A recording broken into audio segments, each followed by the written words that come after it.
Ce n'était qu'un bâton sans voix, mais Dieu en fit un miracle face au roi. Voici l'histoire de Moussa et de son bâton qui parlait au nom d'Allah. Un jour, au cœur du désert, un homme marche seul. Il s'appelle Moussa. Il a fui l'Égypte, la peur dans le ventre, le poids du passé sur les épaules. Mais voilà qu'un feu étrange apparaît au loin.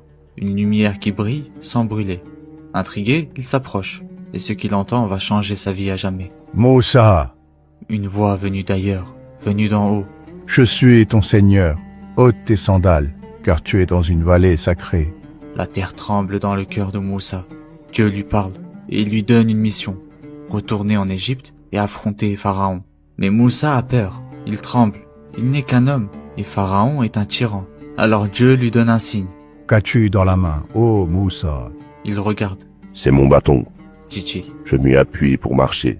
Je frappe les feuilles pour mes moutons. Et j'en ai d'autres usages encore. Jette-le.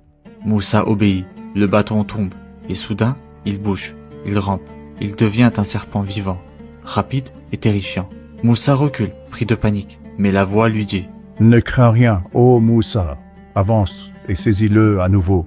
Il le fait, et le serpent redevient bâton, simple, paisible. Mais Moussa a compris, ce bâton n'est plus qu'un simple morceau de bois.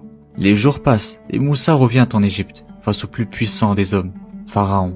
Il lui parle, il l'appelle à Dieu, mais Pharaon rit, et appelle ses sorciers, des dizaines d'entre eux, les meilleurs. Une foule immense se réunit.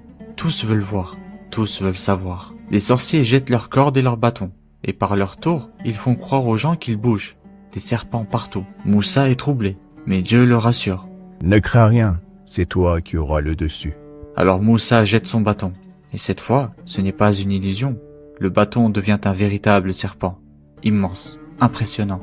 Il avale les cordes, les bâtons et les illusions des magiciens. Le silence tombe sur la foule. Le miracle éclaire. Et les sorciers, eux qui connaissaient tous les tours du monde, comprennent. Ce n'est pas de la magie. Alors ils se prosternent devant Dieu, pas devant Moussa, devant la vérité. Nous croyons au Seigneur de Moussa et de Haroun. Pharaon hurle, il menace, mais leurs cœurs sont déjà conquis. Ce jour-là, le bâton de Moussa fait bien plus que vaincre des illusions. Il a renversé des craintes, il a ouvert des cœurs, et il a prouvé que lorsqu'Allah est avec toi, même un simple bâton devient un miracle.